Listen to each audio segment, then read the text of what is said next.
मंजिलें बड़ी जिद्दी होती हैं, हासिल कहाँ नसीब से होती हैं, मगर वहाँ तूफान भी हार जाते हैं जहाँ कश्तियाँ अपनी जिद पे होती हैं। Hello all my dear students, तो आ चुका हूँ मैं फिर वापस एक और वीडियो लेकर के, जैसा कि आप लोग बोर्ड पे देख सकते हैं। तो बिना किसी देरी के मैं शुरू करता हूँ। जीएसपी फाउंडेशन पे ये तमाम वीडियोज़ हैं। आपको पर्सनली 7.1 यानी एक्सरसाइज 7.1 एनसीईआरटी का क्वेश्चन है। फर्स्ट क्वेश्चन आपका दिया हुआ है कि बिंदुओं के निम्नलिखित युग्मों के बीच दूरियां ज्ञात करना है। You have to find distance between the pairs of point. तो अगर इस क्वेश्चन को थोड़ा अच्छे से समझना है, एक क्वेश्चन, पहला नंबर क्वेश्चन आपको समझा रहा हूँ, 2, 3 और 4,1। तो बेहतर तो ये रहेगा कि आप एक छोटा सा फिगर बना लो जिससे कि आसानी हो आपको। यहाँ पे ए ले लेते हैं और ए की जगह पे मैं रख देता हूँ 2,3 और बी ले लेता हूँ 4,1। सबसे ज्यादा प्रॉब्लम बच्चों को होती है x1 y1 और x2 y2 समझने में। तो इसमें मैं मान लेता हूँ, माना कि बिंदु A 2,3 और तथा B 4,1 है। ठीक है, अब जो है हमें ना ए बी के बीच की डिस्टेंस फाइंड करनी है। तो पता है आपको डिस्टेंस फॉर्मूला लगाते हैं। अगर आपको समझाने के लिए मैं बोलूं, लिखना जरूरी नहीं है बच्चों, आप समझ लो कि x1 y1 x2 y2। मैं समझाने के लिए बोल रहा हूं आपको, x1 y1 x2 and y2। अब बस आपको यहाँ पे वैल्यू पुट करनी है और आ जाएगा आंसर। तो distance between A B find करना है। तो दूरी सूत्र होता है √x2 माइनस x1 का होल स्क्वायर और y2 माइनस y1 का होल स्क्वायर। तो देखो बच्चों, यहाँ पे क्या करेंगे हम, x2 की जगह पे मेरा क्या है, 4 है, माइनस x1 की जगह पे कितना है, 2 है, एंड y2 की जगह पे कितना है, 1, और y1 की जगह पे 3, होल स्क्वायर हो गया। तो 4 माइनस 2 का होल स्क्वायर यानी कि 2 का होल स्क्वायर और माइनस 2 का होल स्क्वायर। तो ये हो जाएगा 2 2 जा 4, और ये भी माइनस का होल स्क्वायर भी क्या हो जाता है, प्लस हो जाता है। तो आपको हो जाएगा √8। और इसको जब हम बाहर करेंगे तो 8 को जैसे देख लो बच्चों, तोड़ेंगे कैसे, 2 दूनी 4, इसका जोड़ा लग रहा है और इसका पेयर नहीं लग रहा है तो ये अंदर रह जाएगा। और यहाँ पे इकाई लिख लो और इंग्लिश वाले बच्चे जो है यूनिट लिख लेंगे। ठीक है, चलो बच्चों, अब हम सेकेंड नंबर क्वेश्चन की तरफ बढ़ते हैं। इसी का सेकेंड नंबर क्वेश्चन कैसे बनाएंगे वो देख लें जरा। इसका सेकेंड नंबर क्वेश्चन -5 और 7 -1,3 है सेकेंड नंबर क्वेश्चन में, इस तरीके से। तो इसमें भी मान लीजिए, माना कि बिंदु ए को आप मान लीजिए कितना, -5,7, थोड़ा स्टैंडर्ड बन जाता है इस तरीके से, तथा बिंदु बी कितना ले लेते हैं, -1,3। ठीक है, आप चाहो तो एक फिगर बना लो इसे आसानी के लिए, ए और ये बी। ए की जगह पे आप रख दो -5,7 और ये -1,3। ऐसे क्वेश्चन आने ही आने हैं, इसमें ना का कोई सवाल ही पैदा नहीं। अभी मैंने बहुत सारे क्वेश्चन देखे, सेंटअप एग्जाम हुआ, उसको हमने सॉल्व किया है, बस वीडियो 1-2 दिन में आ जाएगी आपके पास। ठीक है, तो ए बी फाइंड करना है हमें दूरी सूत्र लगा करके। आप चाहो तो लिख सकते हैं वहां पे डिस्टेंस फॉर्मूला। डिस्टेंस फॉर्मूला मैं लिख देता हूं यहाँ पे, x2 माइनस x1 का whole square and y2 minus y1 का होल स्क्वायर। ठीक है बच्चों, अब देखो यहाँ पे आपको पता है x1 y1 x2 y2। समझने के लिए मैं लिख देता हूँ x1 y1 and this is x2 and this is y2। तो मैं वैल्यू पुट करता हूँ यहाँ पे, x2 की जगह पे मेरा है -1 और ये है x1। तो ये देखो माइनस और फिर ये माइनस में जब मल्टीप्लाई करेंगे तो ये हो जाएगा प्लस, होल स्क्वायर हो जाएगा। y2 कितना है, 3 एंड -7। तो अब देखते हैं जरा, -1 + 5 कितना होगा, +4 हो जाएगा, और 3 - 7 हो जाएगा -4। तो इसका जो है स्क्वायर करेंगे तो 4 4 जा 16 और 4 4 जा 16, यानी कि √32 होगा। और √32 को जब आप रूट से बाहर करोगे तो 4 चौका 16, 16 दूनी 32 आप बाहर कर सकते हो। तो 4√2 यहाँ पे यूनिट लिख लो या मात्रक लिख लो या इकाई लिख लो, दोनों चलेगा। ठीक है, ठीक है बच्चों, हम तीसरे नंबर क्वेश्चन की तरफ बढ़ते हैं। पहला और दूसरा क्वेश्चन को आपने देखा कि हमने डिस्टेंस फॉर्मूला लगा करके इनके बीच की दूरी को निकाला। तीसरा क्वेश्चन में आप देख लो, बहुत साफ सुथरा है बिल्कुल, कि तीसरा क्वेश्चन यहीं पे मैं लिख देता हूं a, b और माइनस ए कॉमा माइनस बी। फिर से देखो, इसमें चाहो तो एक फिगर बना लो, इसका नाम ए रख दो और इसका नाम बी रख दो। ए की जगह पे ए कॉमा बी और बी की जगह पे माइनस ए कॉमा माइनस बी। ठीक है, अब हमें ना इसमें क्या लिखना है, मान लो जरा, माना कि बिंदु ए कॉमा बी और तथा बी कितना मान लेते हैं, माइनस ए कॉमा माइनस बी। तो ठीक है, बार बार इसको लिखने की जरूरत नहीं है, आप समझ लो x1 y1 x2 y2, बस इस चीज को जहन में रखना है आपको बच्चों। आप यहाँ पे ए भी निकाल लो अब डिस्टेंस फॉर्मूला लगा करके, तो x2 माइनस x1 का whole square and y2 minus y1 का होल स्क्वायर। ठीक है, तो x2 की जगह पे देखें जरा हम कितना है, माइनस ए है और x1 की जगह पे a होल स्क्वायर हो गया, y2 की जगह पे कितना है, माइनस बी और ये माइनस बी। इसके आगे जरा हम यहाँ पे सॉल्व करते हैं, देखो बच्चों अब क्या होगा, अंडर रूट माइनस से क्या हो जाएगा, प्लस माइनस 2a हो जाएगा और ये minus B and minus B ये हो जाएगा माइनस 2b हो जाएगा। तो दोनों का अगर मैं माइनस का होल स्क्वायर करता हूं तो ये 4a स्क्वायर हो जाएगा और ये 4b स्क्वायर हो जाएगा। तो रूट अंडर इसमें कॉमन लेता हूं तो 4 कॉमन हो जाएगा। अब देखो यहाँ पे तो ए स्क्वायर प्लस बी स्क्वायर बाहर नहीं आ सकता, बट आप ना यहाँ पे 4 का रूट निकाल सकते हो, तो 4 का रूट 2 होगा और अंदर बच जाएगा आपको ए स्क्वायर प्लस बी स्क्वायर। ये क्वेश्चन 2 नंबर में भी आते हैं और 1 नंबर में भी आते हैं। तो बढ़ते हैं नेक्स्ट क्वेश्चन की तरफ। इसमें हम मान लेते हैं, माना कि बिंदु ए 0,0 तथा बिंदु बी 36,15 है। ठीक है बच्चों, आप यहाँ पे एक फिगर बना लो, क्योंकि कोऑर्डिनेट ज्योमेट्री में फिगर बना लोगे तो चेक करने वाले को भी आसानी रहती है और आपको भी समझ में आएगा। ए की जगह पे 0 0 और बी की जगह पे 36,15।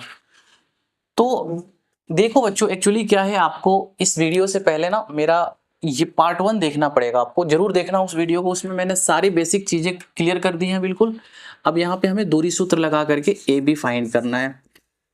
पता है this is x1 y1 x2 y2, लिखने की जरूरत नहीं है, फॉर्मूला लगा दो, x2 माइनस x1 का whole square and y2 minus y1 का होल स्क्वायर। तो x2 की जगह पे बच्चों कितना रखेंगे हम, 36 रखेंगे एंड माइनस 0 और 15 माइनस 0 होल स्क्वायर। तो पता होना चाहिए आपको 36 का होल स्क्वायर कितना होता है। 36 में 36 से जब आप मल्टीप्लाई करोगे तो ये आएगा 1296। पहले एक काम करता हूँ, एक स्टेप ज्यादा हो जाएगा, 36 में से 0 जाएगा तो 36 और 15 में से 0 जाएगा तो 15। तो 36 का होल स्क्वायर करोगे तो कितना होगा, 1296 और 15 15 होता है 225। दोनों को जोड़ लेते हैं जरा, तो 5 6 11 हासिल 1 2 1 3 और 9 12 के 2 हासिल 1 2 3 और 2 5 1521। तो 1521 का आपको स्क्वायर रूट निकालना आता होगा, आप निकालोगे तो 39 आंसर आएगा, 39 मात्रक या यूनिट इंग्लिश में बोलोगे इसको। तो बच्चों बढ़ते हैं अगले क्वेश्चन की तरफ। 3 नंबर क्वेश्चन में देखिए कह रहा है कि निर्धारित कीजिए कि क्या बिंदु 1 5 2, 3 और -2 -11 संरेखी है। तो संरेखी को इंग्लिश में कहते हैं कोलिनियर। कोलिनियर का मतलब होता है कि जब 3 या 3 से अधिक बिंदु, मतलब 3 या 3 से अधिक पॉइंट एक ही लाइन पे होता है, उसको हम कहते हैं कोलिनियर। ठीक है बच्चों, आपको ये क्लियर हो गया कि व्हाट इज कोलिनियर पॉइंट से संरेखी किसे कहते हैं। बिंदु कोई संरेखी तब होता है जब 3 या 3 से अधिक बिंदु एक ही लाइन पे हो। तो मैं इसको मान लेता हूं ए, इसको मान लेता हूं बी और इसको मान लेता हूं सी। किसी को आप कुछ भी मान सकते हो, उसमें प्रॉब्लम नहीं है। तो ए में मान लेता हूं कितना 1,5 और बी मान लेता हूं 2,3 और सी मान लेता हूं -2, -11। यहां लिख लेते हैं हम सॉल्यूशन में, माना कि बिंदु ए 1,5, अच्छा बी मान लेता हूं 2,3 एंड तथा सी कितना मान लेता हूं, बस इसमें आप थोड़ा सा इंग्लिश ऐड कर लोगे, -2, -11। ठीक है, तो संरेखी तब होगा, संरेखी या कोलिनियर इंग्लिश में बोलेंगे, होगा यदि if A B plus B C इसको और इसको ऐड करने पे अगर AC आ जाए तो हम बोलेंगे कि भाई संरेखी है या कोलिनियर है, और अगर नहीं आता है तो हम बोलेंगे कोलिनियर या संरेखी नहीं है। तो ठीक है, हम देखते हैं, चेक करते हैं है कि नहीं संरेखी। तो फर्स्ट ऑफ ऑल आप पहले AB निकालो।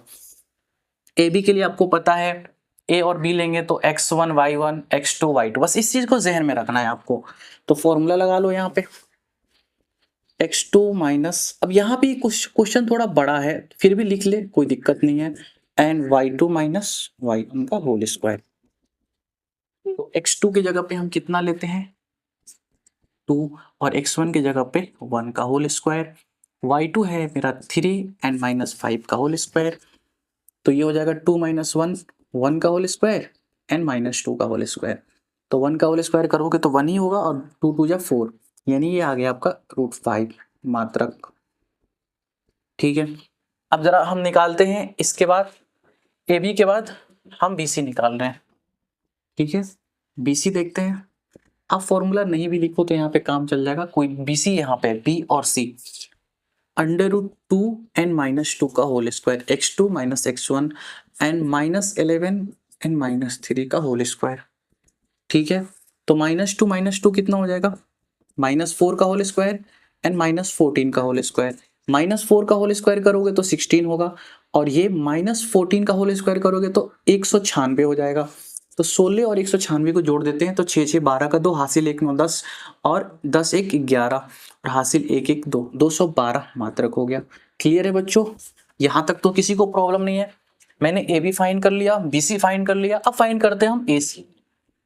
तो देखें AC फाइंड करने के लिए अब फिर से A है और ये C है, तो x1 y1 x2 and y2। तो भाई देखो -2 and x2 minus x1 and -11 and -5 का होल स्क्वायर। तो -2 -1 कितना होगा -3, एंड -11 -5 कितना होगा -16 का होल स्क्वायर। तो ये आप ऐड करोगे तो -3 का होल स्क्वायर 9 हो जाएगा, -16 का होल स्क्वायर 256 होगा। ये कितना हो जाएगा 256 और 9 को जोड़ेंगे जरा, तो ये हो जाएगा 265 मात्रक। क्या आपको लग रहा है यहाँ पे देखने से कि मेरा AB plus BC equal to AC होगा? दैट इज नॉट पॉसिबल, ये पॉसिबल नहीं है। √5 है, 212 रूट है, और ये है 265, इसलिए लिखेंगे क्योंकि AB plus BC is not equal to AC, अतः इंग्लिश में लिखेंगे देयरफॉर या सो, मतलब ये क्या है संरेखी नहीं है। तीनों बिंदु क्या है संरेखी या कोलिनियर नहीं है।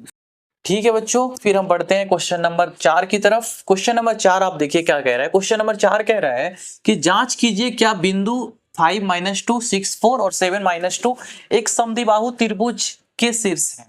तो आप सबसे पहले ये जानो बच्चों कि समद्विबाहु त्रिभुज क्या होता है। समद्विबाहु त्रिभुज कहने का मतलब आइसोसेलेस ट्रायंगल, मतलब ये कि जिसके दो साइड आपस में इक्वल हो। एक ऐसा ट्रायंगल जिसके दो साइड आपस में इक्वल हो उन्हें हम बोलते हैं समद्विबाहु त्रिभुज। सम मतलब होता है बराबर, द्वि मतलब दो, बाहु मतलब भुजा। इंग्लिश में बोलेंगे इसको आइसोसेलेस ट्रायंगल। तो A B एंड C ए की जगह पे आप रख दो 5, -2, और B की जगह पे 6, 4, और C की जगह पे 7, -2। ठीक है, अब हमें चेक करना है अगर कोई भी दो साइड आपस में इक्वल हो गया तो मैं बोलूंगा कि ठीक है समद्विबाहु त्रिभुज है, और नहीं इक्वल हुआ तो मैं बोलूंगा कि समद्विबाहु त्रिभुज नहीं है। यहां पे आप लिखेंगे माना कि बिंदु A 5, 2, B 6, 4 तथा C 7, -2 है। तो बच्चों हम आगे बढ़ते हैं। इसमें सबसे पहले हम दूरी सूत्र लगाएंगे और हम जो है इसमें फाइंड करेंगे पहले AB। तो देखो A है और ये B है, आपको यहाँ पे लिखने की कोई जरूरत नहीं है x1 y1 x2 y2, आप सिंपली फॉर्मूला लगा दो x2 माइनस x1 का whole square and y2 minus y1 का होल स्क्वायर। तो देखो x2 में ले रहा हूं तो 6 ले लूंगा, और -5 प्लस y2 है 4, और ये माइनस, और ये -2 है, तो जब यहाँ पे ब्रैकेट में लेंगे तो माइनस माइनस +2 हो जाएगा। ये आपको समझ में होना चाहिए, थोड़ा सा अलग से इसको समझा देता हूँ। 4 माइनस -2, तो जब इसको करेंगे तो ये माइनस माइनस क्या हो जाएगा, प्लस हो जाएगा। वही चीज यहाँ पे किया हमने। तो 6 माइनस 5 का होल स्क्वायर 1 का होल स्क्वायर हो जाएगा, और ये 6 का होल स्क्वायर, तो 1 प्लस 36 यानी कि 37 √37, और यहाँ पे यूनिट लगा लेना आप, मात्रक। अब मैं चेक करता हूँ ए बी के बाद ए सी, जब बी सी कर लेता हूँ पहले, कोई भी दो साइड इक्वल होना चाहिए, तो बी सी कर लेते हैं। बी सी के लिए अंडर रूट, आप फॉर्मूला नहीं भी लिखोगे तो चलेगा, 7 माइनस 6 का होल स्क्वायर एंड -2 -4 का होल स्क्वायर, क्योंकि मैंने बी सी लिया है, ठीक है ना। तो 7 माइनस 6 का होल स्क्वायर 1 का होल स्क्वायर हो जाएगा, और ये -6 का होल स्क्वायर हो जाएगा। तो 1 का होल स्क्वायर 1 प्लस 6 के 36 यानी कि 37 मात्रक। अब चाहे तो आप AC निकालो या नहीं निकालो, मर्जी आपकी, बट यहाँ पे हमारा दो साइड इक्वल आ गया, लिखेंगे चूंकि AB is equal to BC, अतः या देयरफॉर ABC एक समद्विबाहु त्रिभुज है। ठीक है बच्चों, आगे बढ़ते हैं। माय डियर स्टूडेंट्स, जैसा कि आपको पता है क्वेश्चन नंबर 5 जो है काफी बड़ा है, मैंने आपका टाइम सोचा सेव करूं, बस ऐसे ही समझा देता हूं आपको यहाँ पे कि दो लड़कियां हैं जो क्लास में इंटर करती हैं, तो देखती हैं कि चार दोस्त जो है ना ऐसे कुछ सिचुएशन में बैठे हुए हैं, एक यहाँ पे बैठा हुआ है फ्रेंड, एक यहाँ, एक यहाँ, एक यहाँ। मैंने सबके कोऑर्डिनेट्स लिख दिए आपको, बुक में आप देख सकते हो आसानी से कि A 3,4 और B में 6,7, इसमें X 6 है और Y 7 है, C मैंने लिख दिया और D लिख दिया। तो चंपा चमेली से ये कहती है कि क्या तुम्हें नहीं लगता कि ये एक वर्ग है? तो चमेली कहती है नहीं, मुझे नहीं लगता है। तो अब आपको बताना है, you have to use distance formula, और आपको ये बताना है कि क्या ये वर्ग है कि नहीं है। इसके लिए आपको क्या करना पड़ेगा, इसके लिए मैं अभी कुछ टिप्स सिखाऊंगा आपको कि कैसे आप समझोगे कि एक वर्ग होने के लिए क्या कंडीशन है, क्या शर्त है। तो देखो, ABCD तभी वर्ग होगा जब इसके चारों साइड इक्वल होंगे और इसके दोनों डायगोनल आपस में इक्वल होंगे। अगर चारों साइड इक्वल हो गया और डायगोनल भी इक्वल हो गया तो हम कह सकते हैं कि ये वर्ग है, अदरवाइज ये वर्ग नहीं होगा, यानी स्क्वायर। वर्ग को इंग्लिश में हम लोग क्या बोलते हैं, स्क्वायर। तो जो भी बच्चे इंग्लिश मीडियम के भी देख रहे हैं उनके लिए हाँ जो है बिल्कुल ये मैथमेटिक्स सही है। अब यहाँ पे सॉल्व करते हैं इस क्वेश्चन को। माना कि बिंदु A मैं मान लेता हूं कितना 3,4, B 6,7, C है हमारा 9,4 और तथा D कितना है 6,1। तो बच्चों हम सबसे पहले डिस्टेंस फॉर्मूला का यूज करते हुए मैं ना AB निकालूंगा। आप देखते चलो, बस इसमें बहुत सारी चीजें निकालनी है, तो आप उतना लंबा चौड़ा फॉर्मूला लिखने की जरूरत नहीं है, आप यहाँ पे ना AB निकाल लो। पता है आपको कि x2 माइनस x1 का whole square, x2 minus x1 का whole square and y2 minus y1 का होल स्क्वायर, ठीक है। तो आप जैसे AB निकाल रहे हो तुम बच्चों, यहाँ पे देखो AB, x2 ये x1 मतलब x1 y1 x2 y2, तो 6 माइनस 3 को करते हैं 6 माइनस 3 का होल स्क्वायर एंड y2 कितना है, y2 7 माइनस 4 का होल स्क्वायर, यानी 6 माइनस 3 बोले तो 3, 7 माइनस 4 बोले तो 3, तो 3 3 जा होता है 9 और 3 3 जा 9, तो 9 और 9 कितना हो गया √18। तो √18 को जब आप तोड़ेंगे तो ये हो जाएगा, ऐसे अलग करके दिखा देता हूँ बच्चों तुम्हें कि प्रॉब्लम नहीं हो। 2 9 18, 3 3 3 का तो रूट हो जा रहा है, तो 3 बाहर आ जाएगा और अंदर बचेगा 2, 3√2 मात्रक। ये मेरा AB आ गया। अब मैं इसी तरीके से BC निकालता हूँ। तो देखो बच्चों, BC निकालने के लिए ना आप फिर फॉर्मूला नहीं लिखो, कोई भी टीचर होंगे वो समझ जाएंगे। तो BC है BC, तो 9 माइनस 6 यानी x2 माइनस x1 का होल स्क्वायर एंड 4 माइनस 7 का होल स्क्वायर।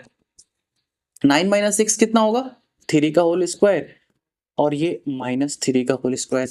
तो 3 3 जा कितना हो रहा है 9 और 3 3 जा 9। फिर यहाँ पे √18 हो जा रहा है, बोले तो 3√2। अब इसी तरीके से मैं CD निकालता हूँ। तो अभी तक तो मेरा दोनों सेम आ गया, AB भी और BC भी। अब मैं बढ़ता हूँ CD की तरफ। तो CD में देखो बच्चों, आप क्या करोगे, 6 - 9 का होल स्क्वायर प्लस 1 - 4 का होल स्क्वायर। तो 6 - 9 कितना होगा, -3 का होल स्क्वायर, और ये -3 का होल स्क्वायर। पता होना चाहिए आपको कि माइनस का भी होल स्क्वायर करते हैं तो प्लस हो जाता है। तो 3 3 9 और ये 3 3 9, ये √18 होगा, और √18 को रूट से बाहर करोगे तो 3√2। अभी तक मैंने 3 साइड कैलकुलेट किए दोहरी सूत्र से, और तीनों साइड आपका इक्वल आया। अब फोर्थ साइड की तरफ चलते हैं, आखिरी वाला AD। तो AD देख लो बच्चों क्या आ रहा है आपका, AD देख लेते हैं, 6 - 3 का होल स्क्वायर और 1 - 4 का होल स्क्वायर। तो 6 - 3 हो गया आपका 3 का होल स्क्वायर, और ये -3 का होल स्क्वायर।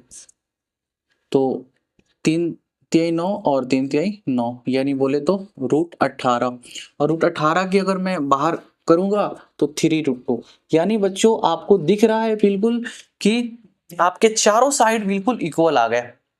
बट यहाँ पे हम नहीं कह सकते हैं कि चारों साइड इक्वल होने के बाद ये स्क्वायर है या वर्ग है।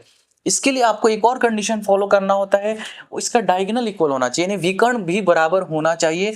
अगर विकर्ण बराबर नहीं होगा तो ये समचतुर्भुज हो जाएगा। तो इसलिए अब विकर्ण भी हमें चेक करना पड़ेगा। विकर्ण चेक करने के लिए हम AC और BD फाइंड करते हैं।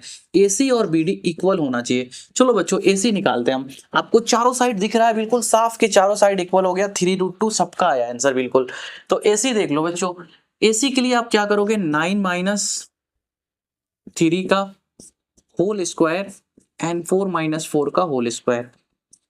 तो 9 - 3 कितना होगा, 6 का होल स्क्वायर, और ये 0 का होल स्क्वायर।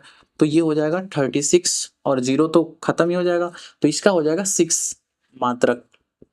चेक करते हैं क्या सच में BD भी मेरा उतना आ रहा है। तो BD equal to under root, BD है 6 - 6 का होल स्क्वायर प्लस 1 - 6 का होल स्क्वायर। तो 6 - 6 0, और 1 - 6 कितना हो जाएगा, सॉरी 1 - 7 है, यहाँ पे मिस्टेक हुआ है। तो 1 - 7 बोले तो -6, तो 0 एंड प्लस 36, यानी कि 36, और ये हो जाएगा 6 मात्रक। तो बच्चों आपने ये देखा इसके चारों साइड इक्वल हैं, और चारों साइड के साथ साथ आपको इसके डायगोनल भी आपस में इक्वल है। आप देख रहे हो AC कितना आ गया 6 मात्रक, और BD भी कितना आ गया है 6 मात्रक, और ये बाकी जितने तीनों साइड हैं, चारों साइड है, वो 3√2 है। तो मैं 100% कह सकता हूं कि ABCD एक वर्ग है। अतः आप लिख दीजिएगा ABCD एक वर्ग है, यानी आपको यहाँ पे चंपा बिल्कुल करेक्ट है। ठीक है।